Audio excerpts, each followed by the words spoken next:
All right. I've got Jason Smith, um, and we're going to talk about detrimental misconceptions. So, welcome to my channel, and thanks for joining me. Hello, Daniel.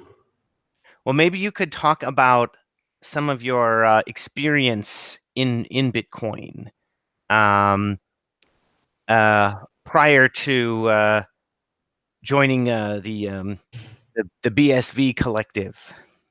Yeah, sure.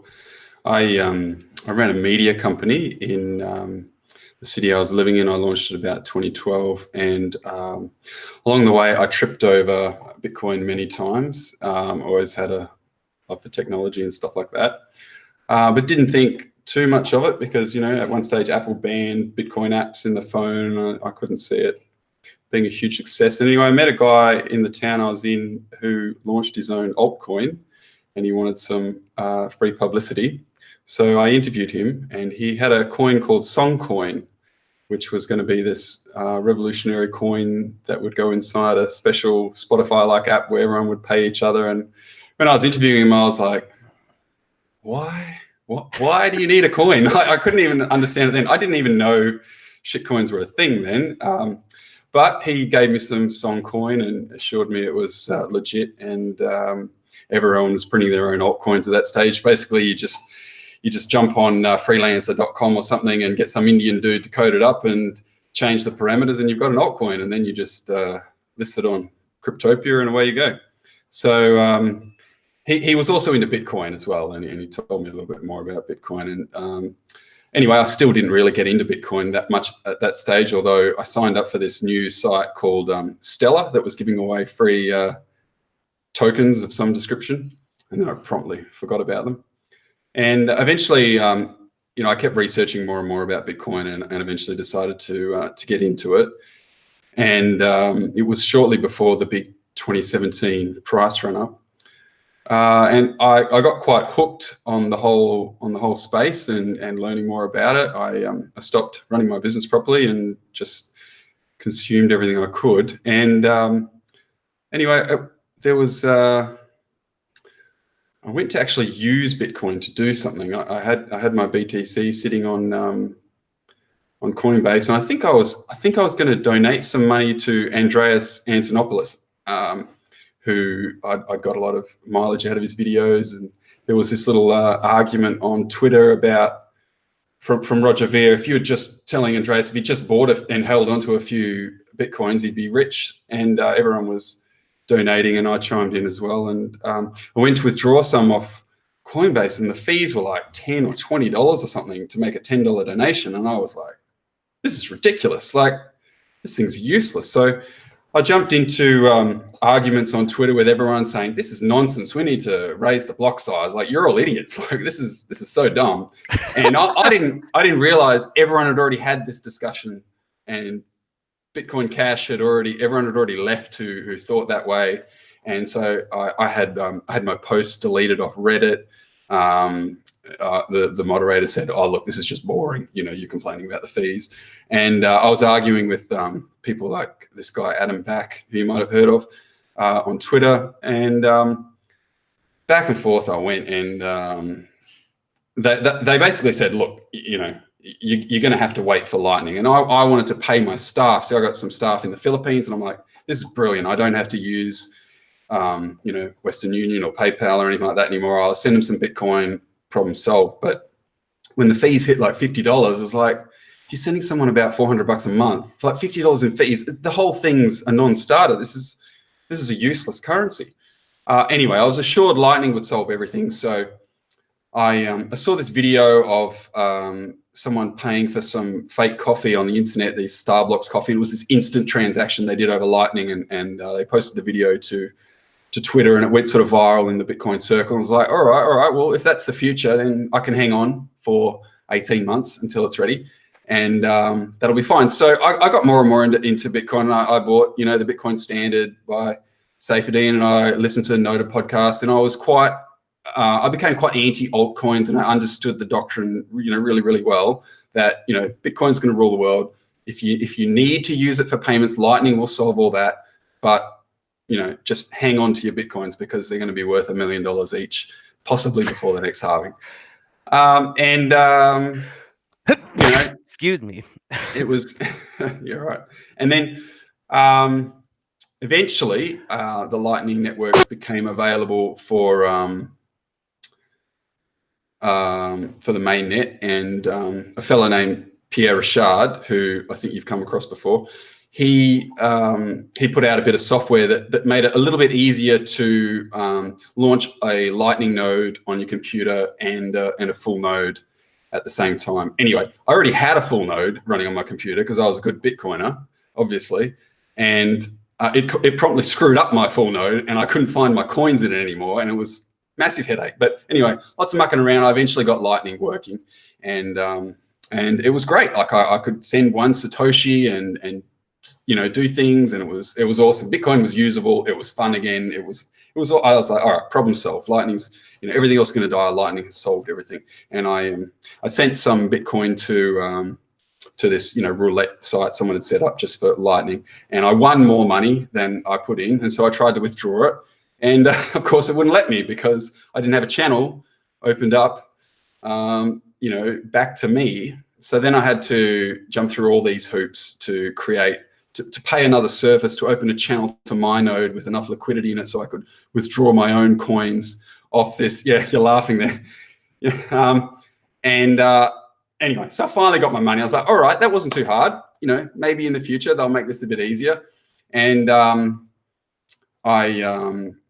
made more friends because I was an active Lightning advocate on Bitcoin Twitter, and I got into an argument with a guy called Hodler Nort, who told me that we're going to start calling everything Satoshis, and then killer Satoshis and mega Satoshis. And I was like, dude, what?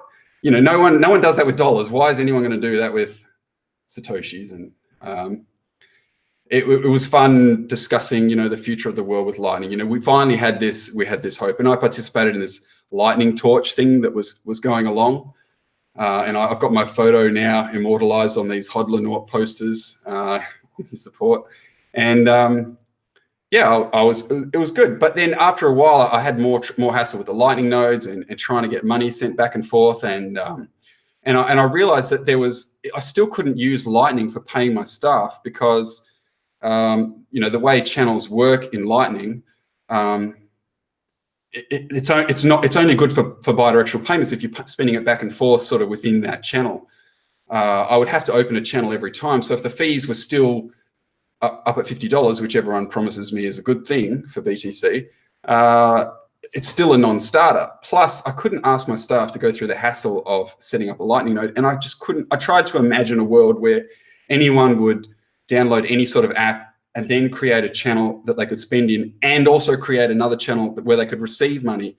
And even with all the future promises of Lightning, like, in a few years we'll solve this problem, in a few years we'll solve that problem, all of the promises, they sounded like Ethereum. It sounded like all we have to do is invent something that doesn't exist, and then we'll be able to solve that problem. And I was like, well, it's not. Anyway, so I had a bit of a deep, dark night of the soul, and I eventually went, look, this is just not going to work. I can't keep waiting. I'm never going to be able to use BTC. No one's interested in raising the blocks size. It's a sin to talk about that. No one is interested in having a conversation about Lightning being a mistake, putting all of our chips on Lightning, and not having a backup plan.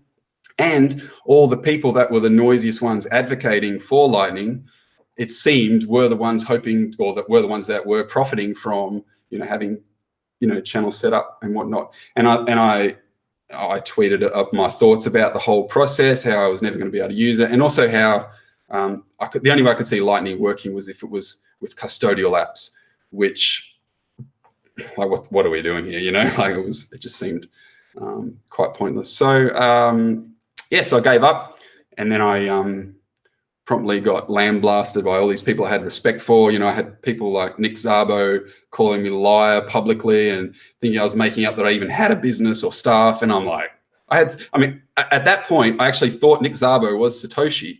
So I was like, oh my gosh, Nick Szabo is attacking me. Like, this is terrible. And I DM'd him and I said, mate, I'm telling you the truth. I'll send you any evidence you need. And he's like, yep, send it to me. And I send him an invoice to show that, yeah, I have staff and this is me paying him. And he ended up blocking me anyway. Yeah, all these people that I thought I had something of a kinship with in BTC, I promptly learned that their basic message was to me was, Bitcoin doesn't care about your business. And I was like, well, that's how I feed my kids. So I don't know what to tell you, like, so that was my experience. And so I went then and I then explored, okay, what are my other options? Just, or 10,000 different altcoins to choose from. But realistically, I'd been following your videos for a while and I'd read a lot of your stuff. And so I looked into Bitcoin Cash and Bitcoin SV. So the fork had already happened between there. So I didn't have the baggage of any animosity in either of those camps. And I reached out to both those camps and said, what's your pitch? And the Bitcoin Cash pitch was, we don't have Craig Wright, so we're better. And the Bitcoin SV pitch was, we're scaling, it's going to be big, and we're trying to lock down the protocol. And we don't listen to devs, the miners make the decisions. And that was almost like a revelation. I was like, of course that should have been the case. Like when people articulated that, I was like, it's madness to think it should be any other way. Like, why would you think you'd be able to ascertain what the community wants from tweets? Like, anyway, so that's how I arrived where I am today. Oh, well, that was quite a story. Well, that was really interesting. So I had a lot of stuff to respond to now. I don't know if we'll even get to detrimental misconceptions, but like, you said that when you were, when you first tried to make a Bitcoin payment, and here's another thing is you didn't even need to make a transaction for a long time after getting into Bitcoin. So you didn't even know that there were problems with the network. But the first time you tried to make a transaction and the fees were $10, you started telling everybody that they're idiots. But right. You still got inducted into the cult for a while anyway. I did, yeah. Sure. I've got friends. So I work in media and I know a little bit of how to get a website up, but I couldn't look under the hood and figure out who was lying or who was telling the truth with regards to whether Lightning was going to solve any problems. So I contacted people I had in my own network who were, programmers and what have you.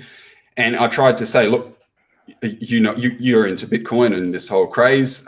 Is this Lightning thing legit? Like, who's telling the truth here? Does it have any future? And no one could answer the question. They were all either like, I don't know, we're just here to get rich quick. Like, I don't really care either way. Or they just hadn't heard of it or hadn't looked into it.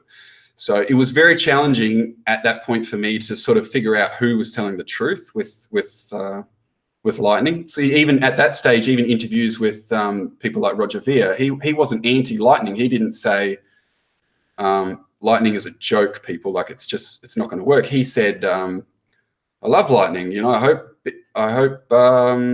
we can have Lightning in the future as well. But we also need. So his arguments that I went back and watched prior to the Bitcoin Cash BTC split.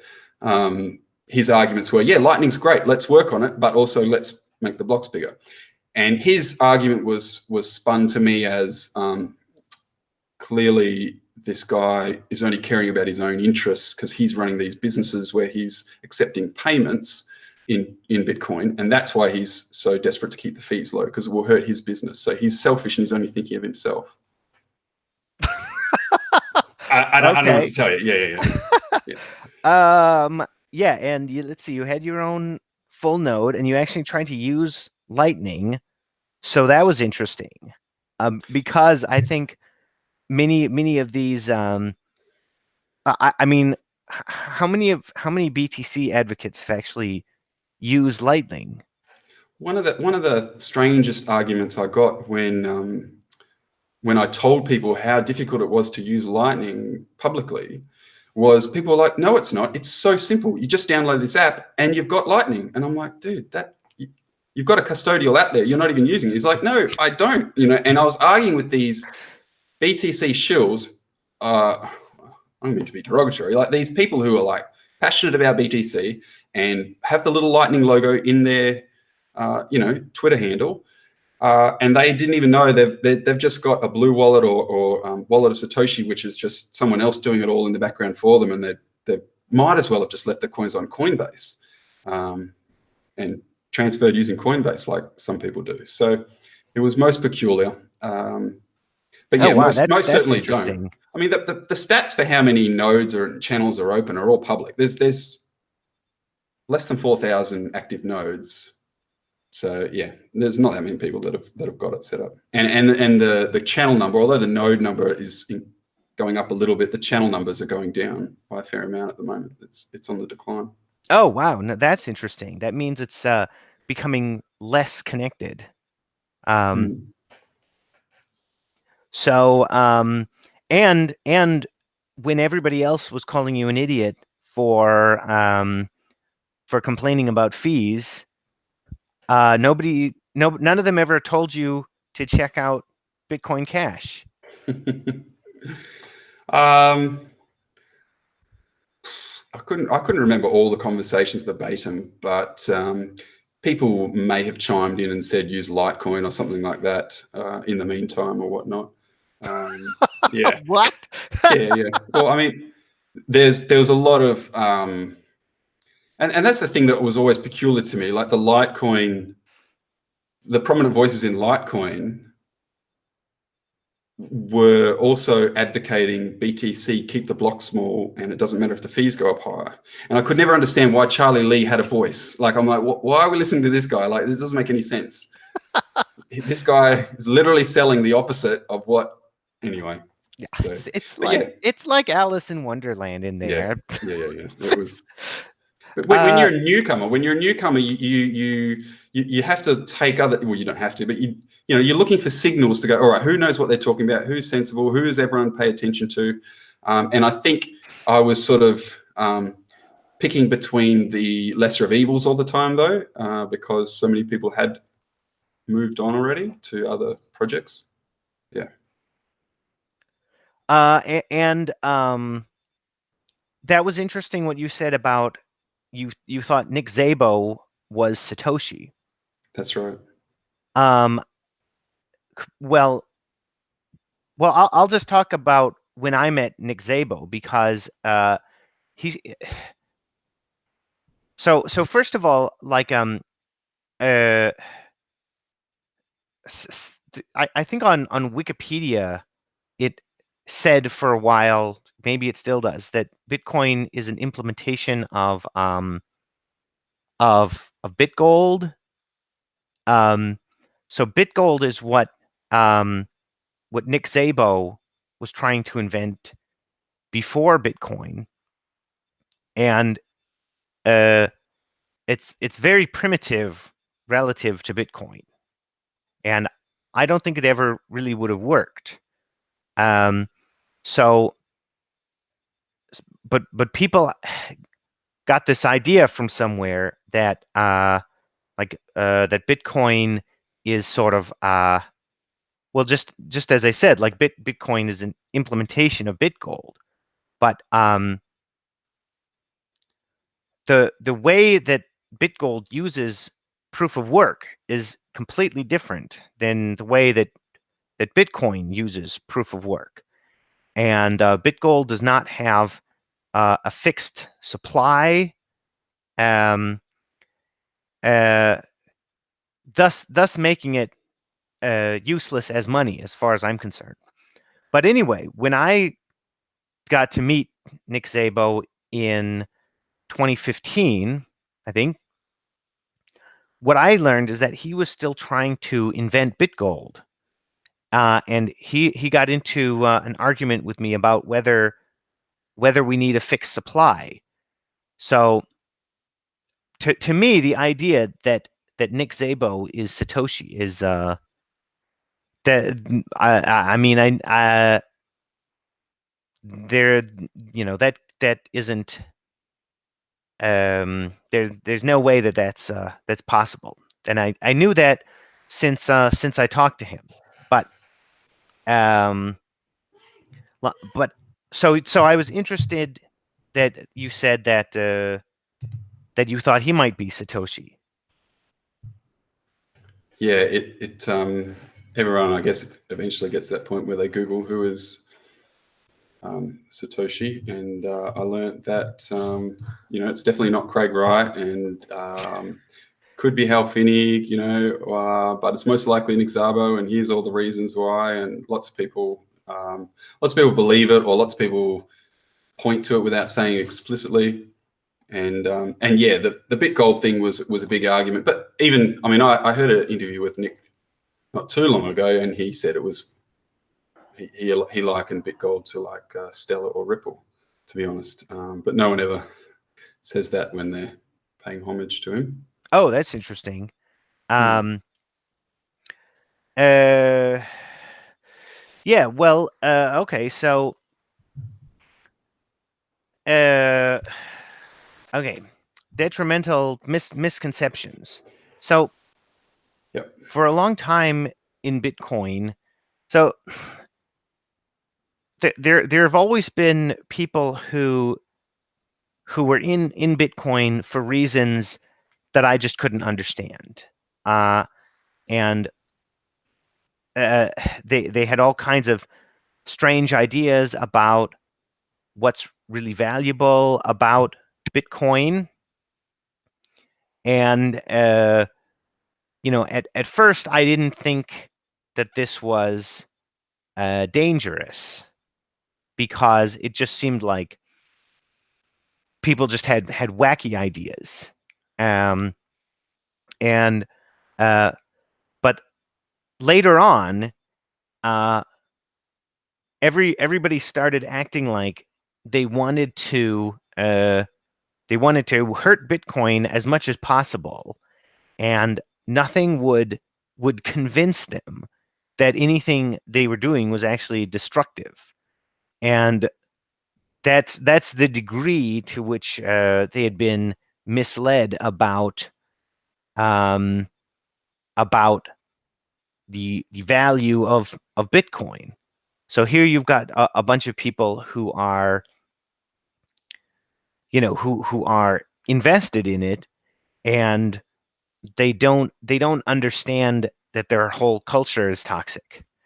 So uh, that's sort of what BTC turned into. And anybody who was sort of not fooled um, uh, congregated around Bitcoin Cash.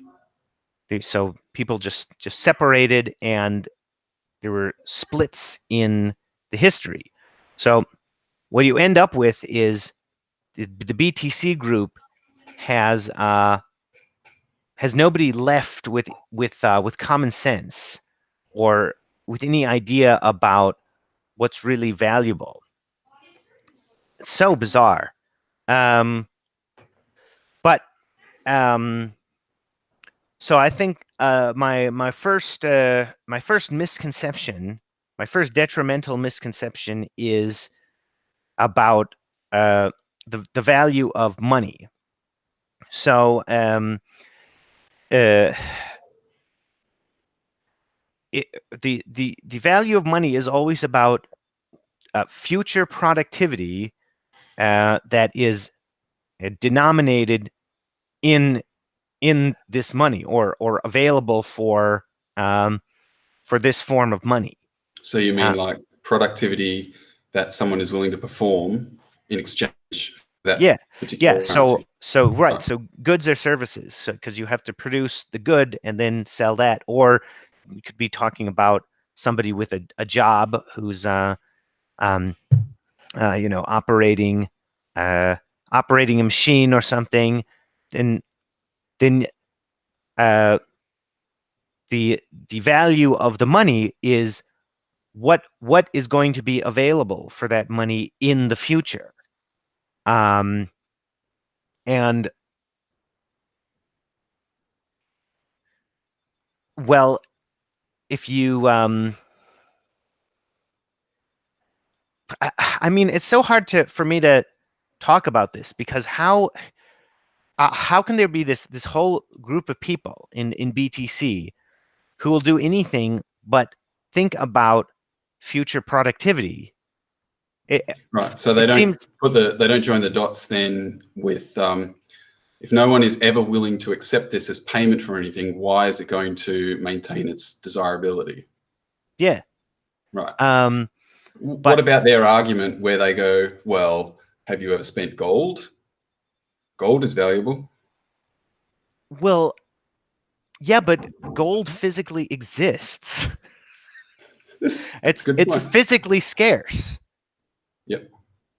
Bitcoin is not is Bitcoin is only scarce.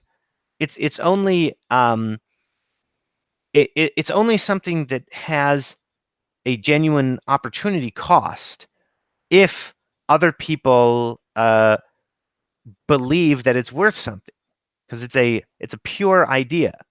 It's What just it's a good that exists only in our shared imaginations. what about the argument that I've had thrown at me many times after I switched to Bitcoin SB, where the BTC advocate will say something along the lines of, well, all you need to do is look at the price on CoinMarketCap. It's pretty clear that the market has decided that the coin with less utility is more valuable. So whether it has low transaction fees and is usable, clearly the market does not think that that is a valuable attribute. Oh, okay. Well, who are the people in these markets? Who are the people creating these prices? They're people who aren't thinking ahead. Right. Um, who like it's just crazy. Well, you've got this whole culture that thinks all they need to do to win is to keep hodling Bitcoin, which Right. means they've just been trained never to sell Bitcoin. That's right. Well, And as long as you keep the meme perpetuating that Bitcoin is valuable, and as long as enough people believe that and keep spreading that message, it will be a self-fulfilling prophecy. And I think the self-fulfilling prophecy is the unique selling proposition. That as long as we all keep peddling this machine, it will keep going. well, I mean, so I mean, I think that Bitcoin is kind of like a self-fulfilling prophecy, but people in BTC don't have a self-fulfilling prophecy because they're not doing anything valuable. Well, they certainly struggle to attract people who actually produce anything in the economy, because everyone that pushed back against me, they were either well, there wasn't a single business owner who said, hey, I run a business and I've found that it's actually very useful. Everyone was they'd clearly never run a company in their life, never had to pay staff, never had to deal with customers, never had to build a network. The biggest thing that I didn't understand was, if BTC gained its value, you often see people on Bloomberg and whatnot. There's this Lee fella who goes on Bloomberg a bit and wears a tie, and they like him. And I remember him talking about it. Well, we measure it like a network. And what I struggled with since 2017 actually was, how is the network going to become more valuable if you can't connect to people on the network? Like, a network is connections of people connecting with each other. How would Facebook be valuable if I couldn't message people? Like, it just, there's no network effect if I can't send Bitcoins to anyone. The only network is people talking to each other on Twitter. That's the Yeah, only network. People talking to each other on Twitter about their Bitcoins. That's, yeah, yeah. it's ridiculous. Well, yeah, okay. And back to business owning. So this is another thing is I couldn't believe once I started to see what was going on, I couldn't believe how many people there were in Bitcoin who didn't believe in capitalism. And I was like, well, it's the new money. What That's right. what are you talking about? Yeah. Yeah, I've had I to apologize. Like, so many people, like, I remember getting into an argument with a guy called Vortex on Twitter, and he Oh was my God. boasting. He was It's boasting about how many of the devs are really virtuous and they don't care about money and they're just here to make the world a better place. oh And I'm like, my God. dude, That I'm here to make money. What are you doing here? I didn't understand. Like, he's like, I'm like, dude, you've been in Bitcoin since 2000 and whatever. You should be rich. Like, I don't understand, you know, why else are we here if not to, anyway, it's very confusing having these arguments with people, because on the one hand, they all seem very much like, you know, we're libertarians, we're all for free market, but they also at the same time celebrate like the way to earn brownie points is to be, do something for free and provide something for the network and, run a full node at your own expense, even though it doesn't benefit you. And even if you don't even have any Bitcoins on it. And, it's very much it's more like church than it is like a business. Yeah. well, yeah. Yeah. That's what Yeah. I've been saying. Yeah. It's a cult. Yeah. Uh so yeah, and so they're acting like socialists, even if they claim to be libertarian, but many of them still just act like outright anti-capitalists anyway. So I don't know what's going on with that at all, uh uh but they believe in the developer control Yes. of Bitcoin, and that's a socialist economy because it's central planning, and you've got a group of people in the center who are not obligated to earn profits in order to maintain their position.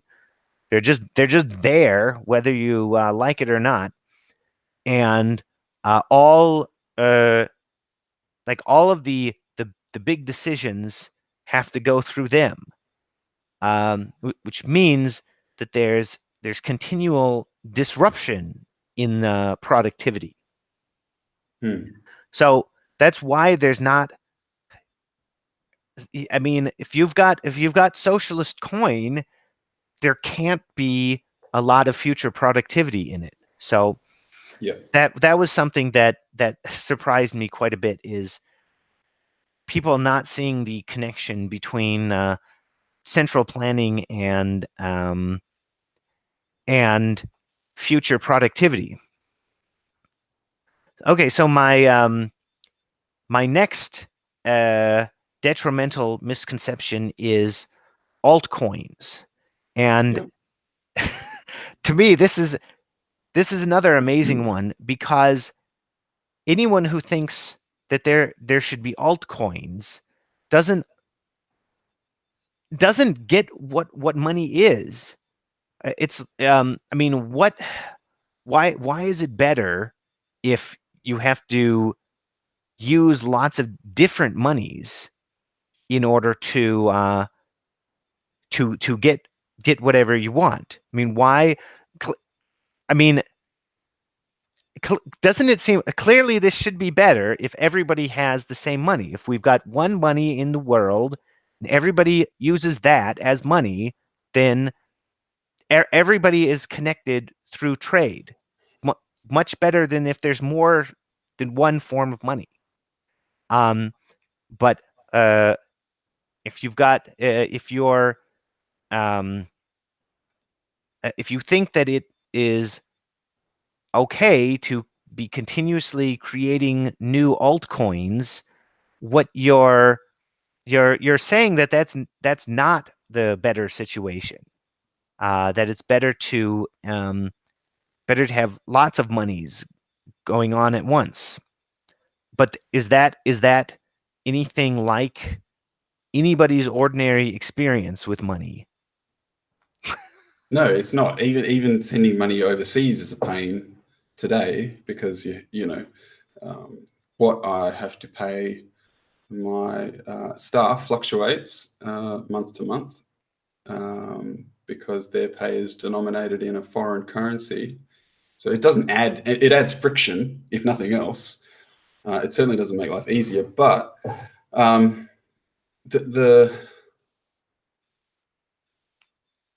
so I'm putting on my what do the altcoin people say hat now.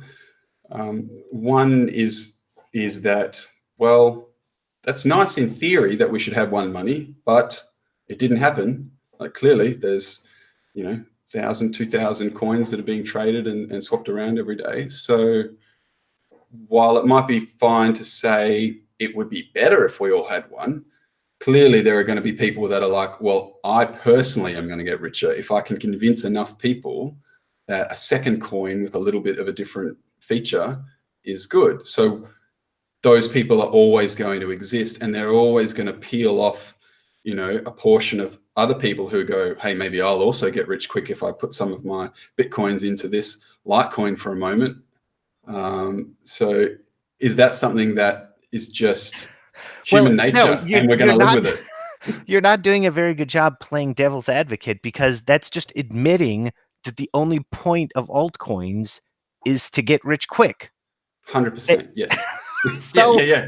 Yeah, that's great. And a lot of people want to do that. I mean, they don't have, I get probably 3 contacts a day from scammers trying to scam my coins out of me. I don't, are we just going to keep having altcoins forever because 30% of people are scammers? I don't know. well, yeah, I mean, eventually altcoins are going to stop working once Hmm. once people start thinking rationally, and they start thinking, well, it's better if we're all together on one money, uh, for uh, then everybody involved becomes wealthier in a more sustainable way. How many of the coins, say in the top 20 of coin market cap, for example, how many of those in their camps have the philosophy of there should only be one coin? And obviously it should be us. Well, I'm as far as I know, it's only Bitcoin SV. Sure. I would agree with that too. I've gone through the list and I thought, well, Ethereum, they love as many coins. I mean, their founder, Vitalik or whatever, he's got his name on a dozen different coins that he Well, and supports. also with Ethereum is made for making new coins. That's right. So It's a coin platform. it's Yeah. a scam that keeps on scamming. BTC, their scaling method is to use altcoins. Like, go ahead, use an altcoin. Like a lot of people will eventually say, oh, we'll just use Litecoin, just use Bitcoin Cash. So that's It's their scaling method. crazy. And then Yeah. as you go down the list, yeah, more and more, and we're like, yeah, we'll just use Yeah, more. what So a bunch of turncoats. You're like, no, like don't use our coin, use a different one. that's right. Use That's your Litecoin because scaling we like that solution. guy. Yeah, that's right. Yeah. Um, okay, so yeah, it's a zero-sum game, uh, for which currency is going to win. So, like, when the market becomes more altcoins, um, what that means is people are choosing to take much bigger risks, because they are, well, I mean, they're just looking for bigger fools, because that's really the only thing you can do with an altcoin. Yeah. Um, so if you look And at, and the bigger fool theory, for people that aren't familiar with that, you're just looking for someone else to come along and purchase what you purchased, yeah, knowing that it doesn't have any long-term use. yeah, so they're not genuinely trying to create the new money, because Yeah. somebody who would look at, if there was a market that was lots and lots of different coins, that would look like a really dangerous a really dangerous place to someone who wanted to really build the new money. Yeah. Um, the other thing about altcoins is that they create enemies, because people still act like they're in a zero-sum game, even if they're not consciously aware of it. Because Okay. they learn, um, they learn from experience, even if they don't know what they're learning. So, altcoins turn people into enemies. At least that's what I think. So anyway, Do um, you Do you say that from experience? You've seen people who invest in other coins then become uh, adversarial?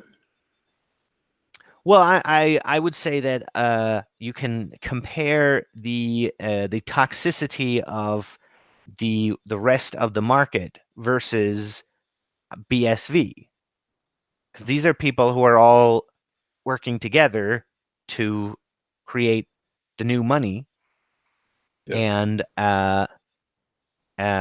so they're not they're not enemies. They can't be enemies.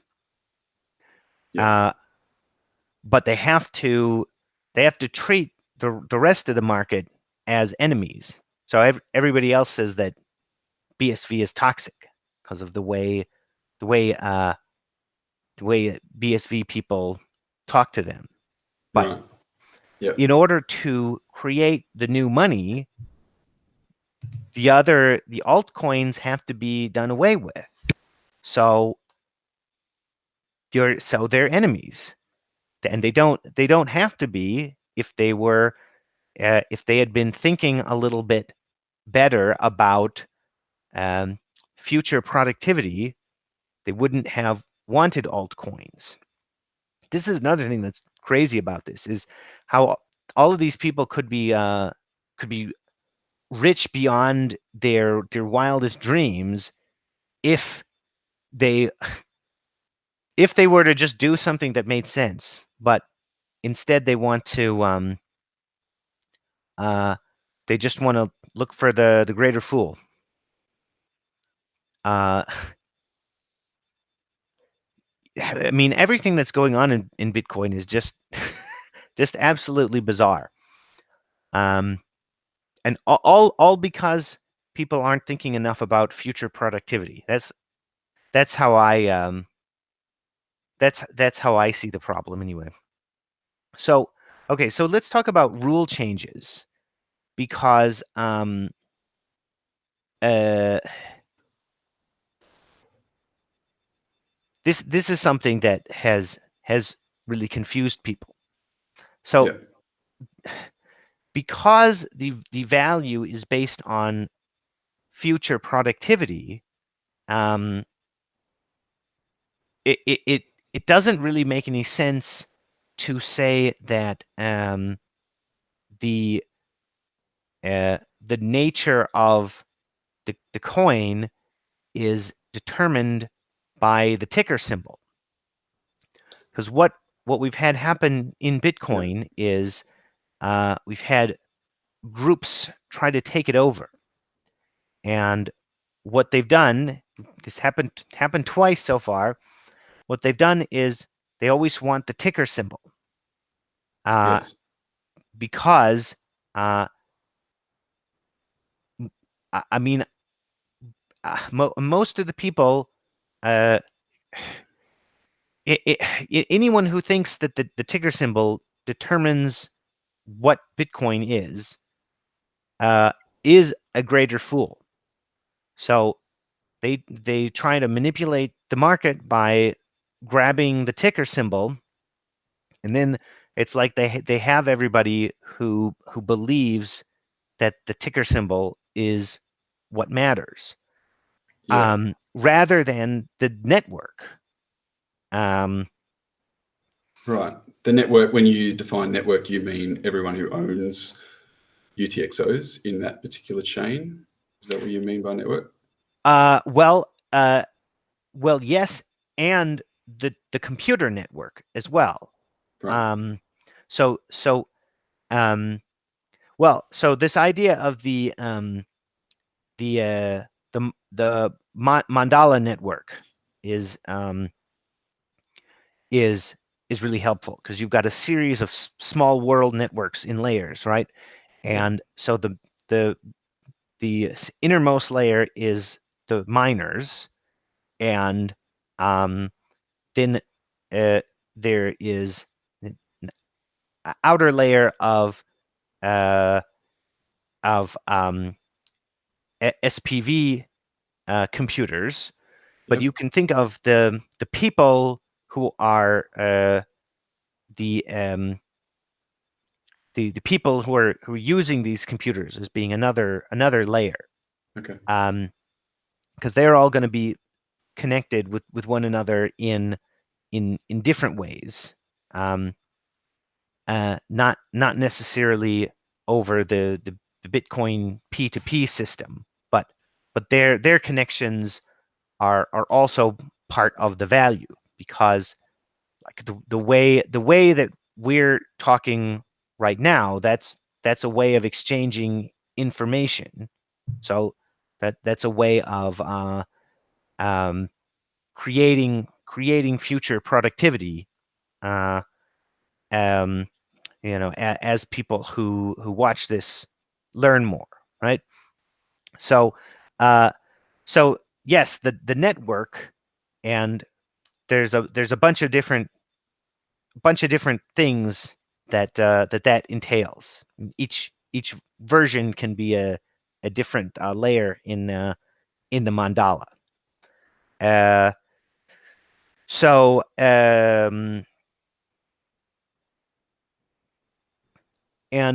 this idea of the rule changes, well, I haven't even talked about that yet, but the ticker Mm. symbol, that Mm. is another that plays into what I was saying about socialism too, because socialists think they're supposed to follow the leader, and if they're following the ticker symbol, that's like a central point that they are keeping an eye on, uh, whereas the network has no central point.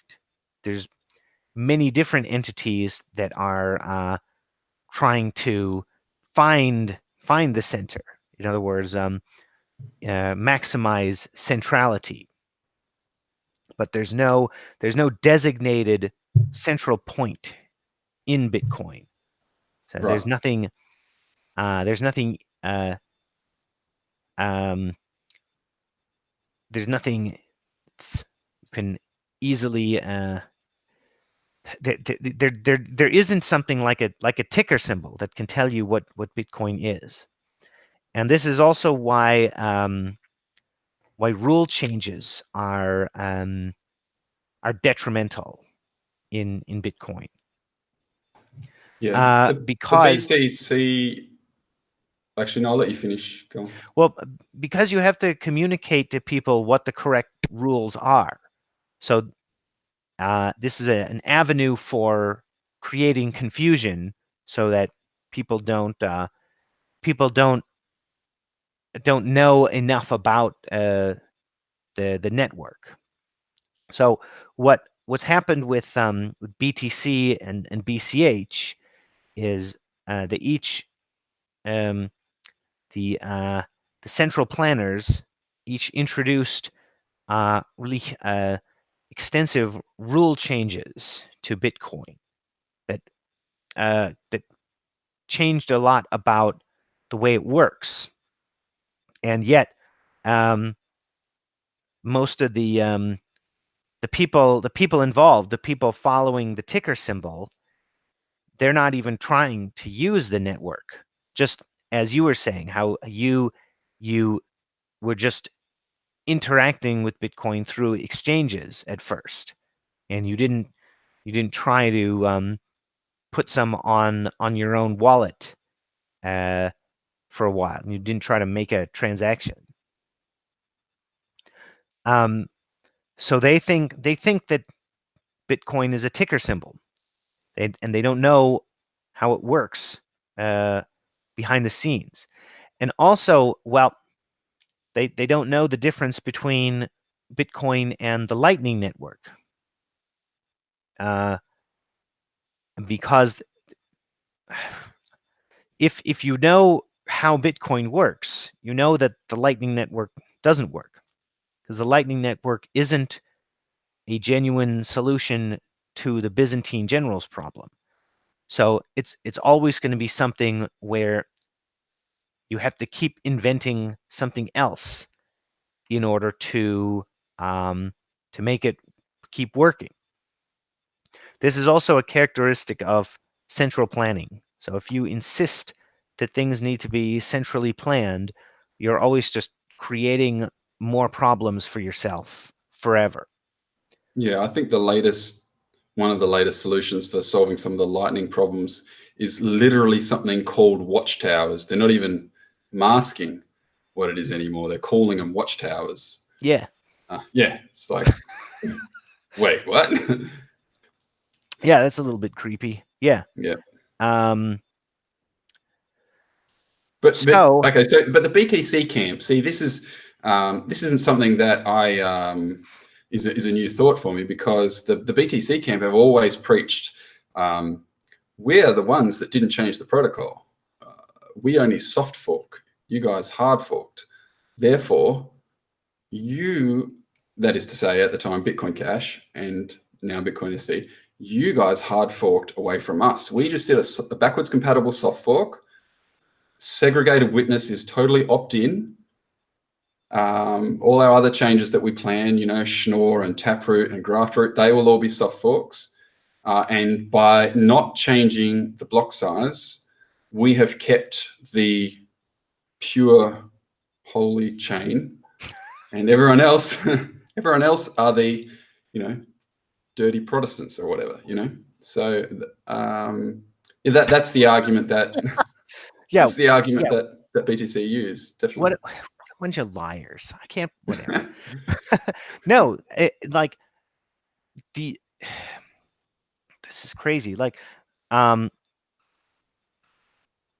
like the value of Bitcoin has to do with how the whole system works. You can't just say that a new rule is opt in, uh, Mm. because, like, yeah, like if nobody ever used SegWit at all, then, um, then it wouldn't be as if SegWit was detrimental. Um, Yeah, other than the fact that all of the code had to be changed for it, so that increases the complexity of future development by a lot. Um, but like your the SegWit and I experienced it affecting the network. I remember setting up a SegWit wallet with Electrum and then not being able to withdraw my coins from a certain exchange. So I have experienced kind of maybe something you're suggesting where, okay, this network's now not working as one would have expected, because now my wallet can't receive funds from this wallet. but so yeah, and so SegWit imposes costs on everything else. Yes. As it creates lots of extra work for the miners.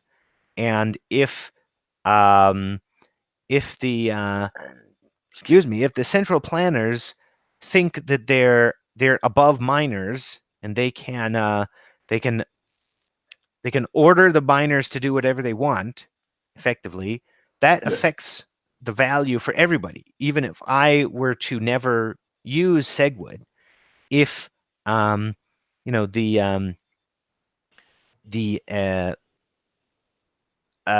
if the miners have to endure extra costs because of SegWit, that affects the value. So no, it's not opt in uh in a way that makes any sense. Right. And I that so understand. that's this is something. Well, this relates to my next uh detrimental misconception. Well, and also uh, there are there's not just costs. Part of the costs of SegWit are legal costs. Uh, not just that the miner has to support the new format, but Yeah. because the signatures and transactions are separated, uh, that changes the legal nature of a Bitcoin or a SegWit transaction versus a Bitcoin transaction. Yeah. So if you're just a philosopher king developer and um, you only know how to program, and you think that that gives you power over Bitcoin.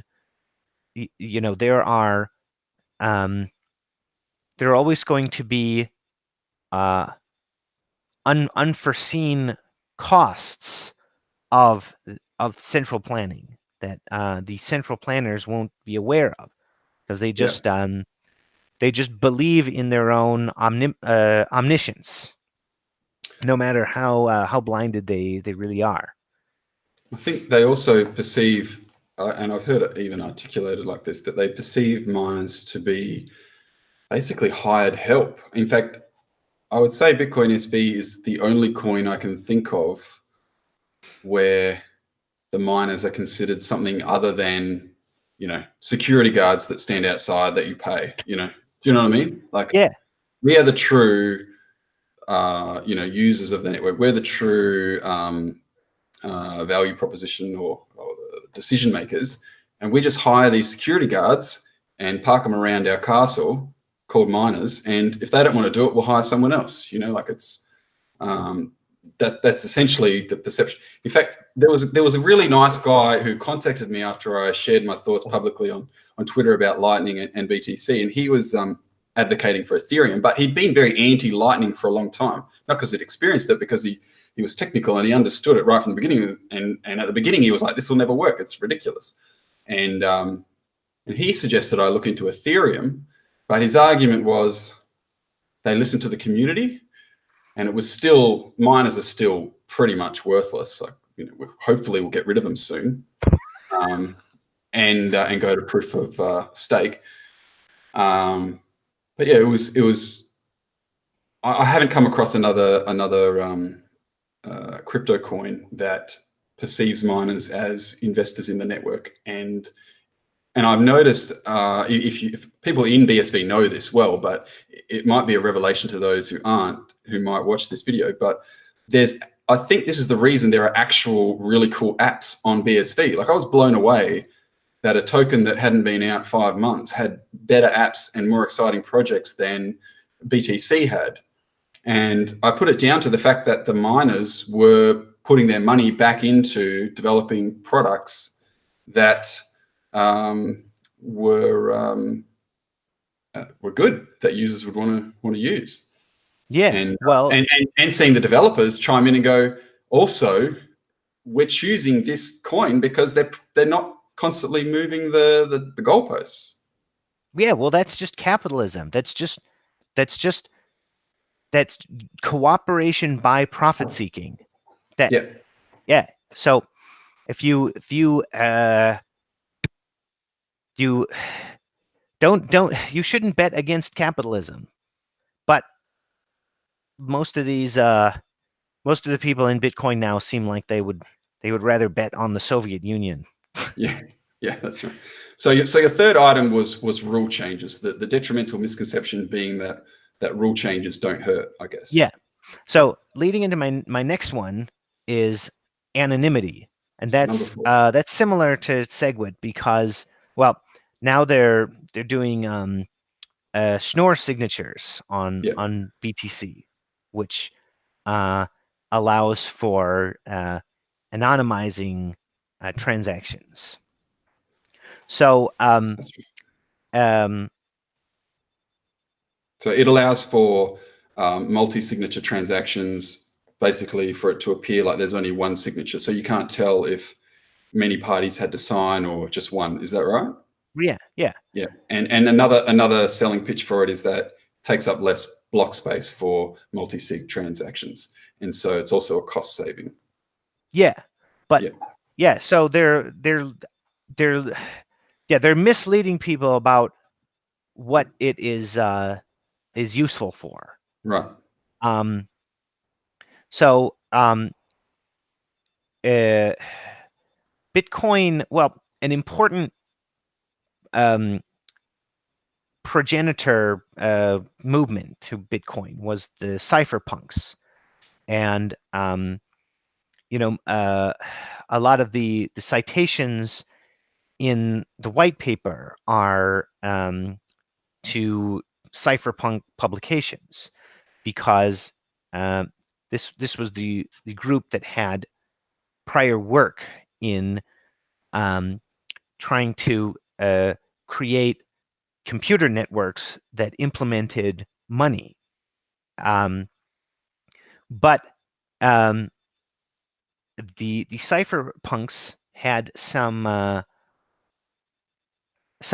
ideas that are having bad consequences now because of um, not thinking about it earlier on. So part of what the cypherpunks were up to was so they want to create more freedom for people. So they want their computer network, uh, digital cash, um, to work uh, independent of government control. And uh, but a problem with this is um, enabling people to be independent in a way that can really only uh, that that can't consistently disenable criminals, right? Um, so that's what happens with anonymity. Is as long as anonymity is allowed, uh, it makes sense to steal bitcoins. So maybe people who are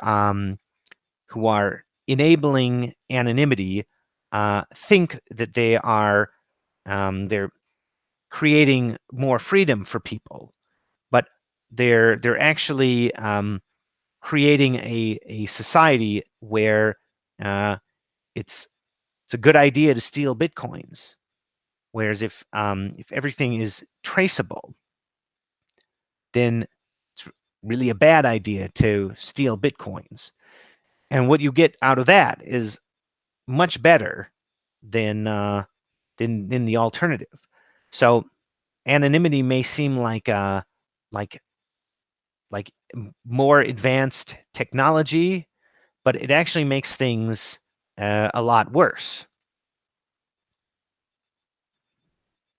So the um, what I might the one Satoshi a byte I might save by having Schnorr, I now have to factor in the extra security costs I'm going to need because my bitcoins have become that much more easy to hide after being stolen. Right. Yeah. So there's no real saving there because I've now got something that I have to keep a secret from everyone in the world that I have. And I can't even advocate for it because the moment I do that publicly, I've now got a target painted on my back. Yeah. Yeah. Um, Doesn't sound very utopian at all. yeah. So yeah, But and what about the people that say, okay, that's all good and well, but lots of people live in bad countries like North Korea, and those people, by you having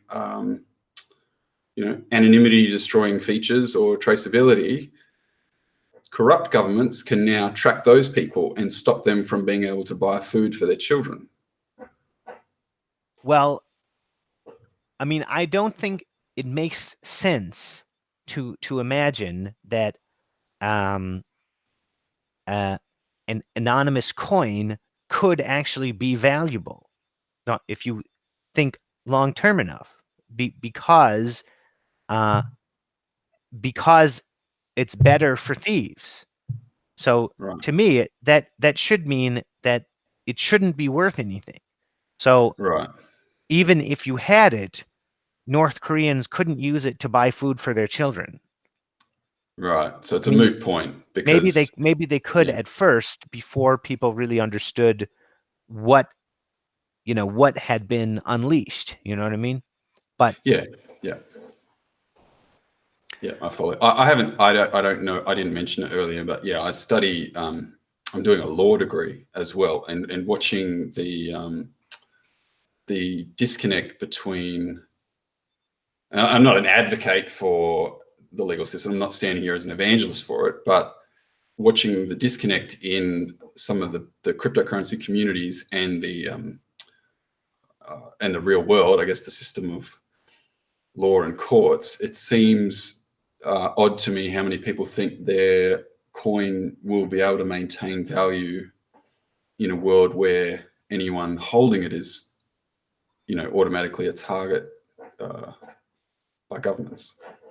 Right. Yeah. And yeah. So the anonymous coins, that makes, like, if the coin supports anonymity, um, that makes uh, that makes the entire system a legal issue for anyone involved in it. Um, and in some places, like the United States, an anonymous coin is just illegal, just in the first place. But um, even if in your jurisdiction, uh, you haven't personally used it for anything illegal, the fact that the system as a whole is a legal problem that uh, that ruins the value of it. Right. I mean, if like and this goes back to the one coin for the whole world idea, global money. If you have a coin that is illegal, well, it's probably not going to be global money. Yeah. Yeah, that seems quite obvious, really, doesn't it? Yeah. I've watched governments. I've had a lot to do with government at different local, state, and federal levels here. And the fact is, politicians just haven't figured out what is going on yet. Like I've had conversations with many lawyers and politicians, and do you know that you can do this with Bitcoin? And they're like, what? Like, I don't think they understand how easy it is to jump on Binance, create 5 accounts, in random email addresses that you just created 2 seconds ago, and move between Bitcoin and Monero and then back again, and yeah, and it's only a matter of time before they go, oh, hang on, whoa, what's going on here? And Yeah.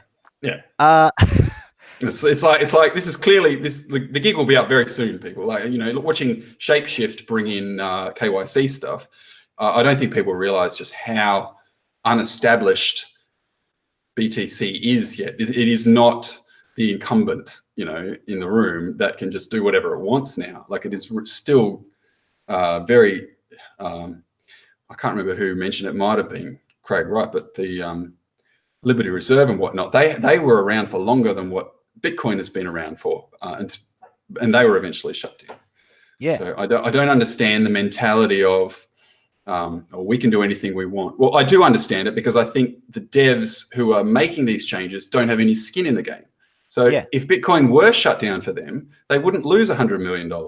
They would go and get another really high-paying job tomorrow and put, I worked on Bitcoin on their resume. That they'd be filed. And I hear a lot of them say that now. Oh, Bitcoin is just an experiment. Don't forget. And meanwhile, you're like, well, yeah, I hope I don't go An broke. experiment that you Please ruined. stop experimenting on me. Yeah.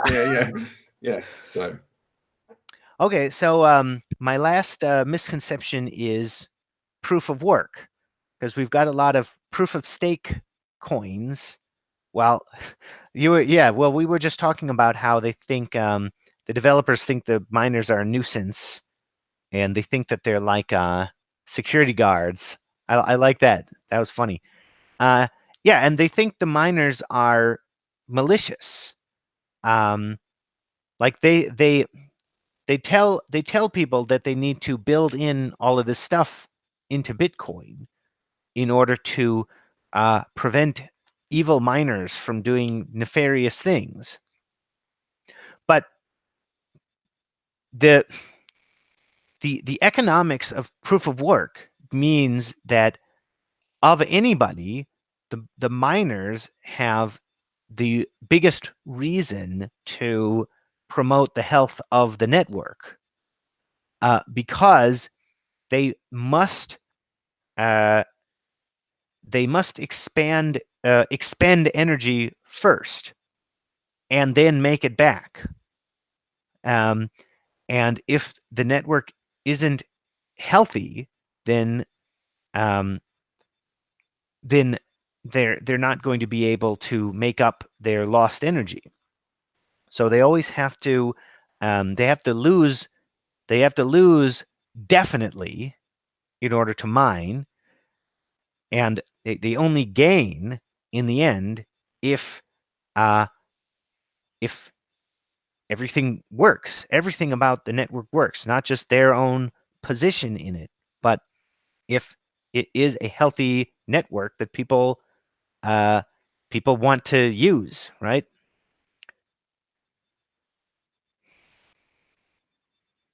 There's two main arguments people pushing back against proof of work. One being what you mentioned, the other being from probably more the wider public, and I guess some altcoins that say that the environment is at stake, and if Bitcoin becomes very valuable, we're just going to keep producing more and more carbon dioxide emissions from doing this, what they perceive to be a stupid task that just prints money. Like Yeah. we Yeah. could do Okay. that with Well, no electricity. um, so my response to that is that if you look at the deer population, antlers are a stable part of the game. So if they stop having them, and their population would go extinct. So um, even though the antlers may look like waste, they're really not, because they need them in order to um, uh, in order to maximize their inclusive fitness. And it's the same in Bitcoin, because um, the cost, the verifiable cost of the um, the the symbol, or the signal hash power, um, is a valid reason for everybody else to pay more attention to um, to the miner that has a greater signal. Because over time, only someone who can consistently uh, consistently uh, input energy into the system will be able to produce the signal. So that's what makes the distributed network work. It's the reason that there's a consistent whole to the transaction history, is that it's rational for all of the miners to pay attention to whoever wins the hash power contest. And if we tried to use something else, that changes the game. It means that there isn't necessarily any reason for anybody to pay more attention to anybody else. I've heard you say sometimes you struggle to know what other people don't know. I think you'd be surprised to discover how many people don't know what the Byzantine generals problem even is, Oh, okay, or what yeah. it solved. So, Let's talk about that. yeah, all right. Do you want to explain what that is? Yeah. So, um, technically, the Byzantine generals problem is the problem is you have a computer network, and starting a um, a, a from a non-determinate initial state. In other words, one where the nodes don't all already agree on something. Something you go from indeterminism to all the nodes agreeing on some something. They Right. all enter the same state permanently. Right. That's And the Byzantine. the story about the Byzantine generals, the parable, as it were, is that there was a city that a bunch of generals were wanting to attack from all different sides, the Byzantine army, I suppose, Yeah. and No, the they, Byzantium was the city. The yeah, generals are attacking it. oh, the generals are attacking Byzantium, right, okay. Yeah. So, and the generals believe there might be a traitor in their midst, and they all have to coordinate their attack at the same time, but they can only communicate, I don't know, not with everyone at once, or they can't all see each other, and they don't know who passing a message to them, whether that message they receive is the correct message, or perhaps it's a lie and they're going to be the only guy that attacks at the wrong time and gets Yeah. killed because they Yeah. didn't all So, coordinate on truth. And yeah. so proof of work solved that problem, not because it's magical, but because it's a way for everyone to agree, okay, this is the truth. And we all just agree to then build on that block, because Right. that one produced something that was very difficult to produce. We can all see that, we can all verify that, and let's Yeah. start on the next block. And so technically, so if you want to get really technical, Bitcoin is not a solution to the Byzantine generals problem because um, over time, the probability that the history will be changed becomes exponentially smaller and smaller, but it doesn't go to zero. Right. But the certainty is great enough that It works in the real world. right, and so we can have the Bitcoin network, and everybody agrees on which keys control which funds, which means that you can have a payment system that doesn't require a central third party. And this is analogous to agreeing on whether we're all going to attack at the same time or whether we're all going to not attack at the same time. Because we're all agreeing, did a payment go through, or was it not processed? And if we have this, if we have a way of agreeing on what everybody has, then we have a digital cash system without a central third party. But if you're just going through an exchange and you don't know anything about how Bitcoin really works, then that doesn't have anything to do with what you're using it for. Yeah. Great. Very good. So let me just.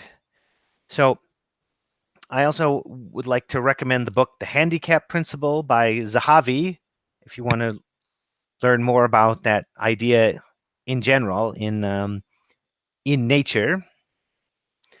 But those are my 5 top detrimental misconceptions. Very good. I feel wiser. Oh, well, thanks. And I really enjoyed listening to your story at the beginning, because I didn't realize like how deeply involved you were in BTC before you changed your mind about it. Oh yes, yes. I even ran training evenings to teach other newcomers about how pure BTC is and what have you. So definitely a good evangelist for it. Yeah. Oh, okay. Well. Anyway, well, thanks for joining me, Yeah. and Thanks, Stephen. I'll see you all later.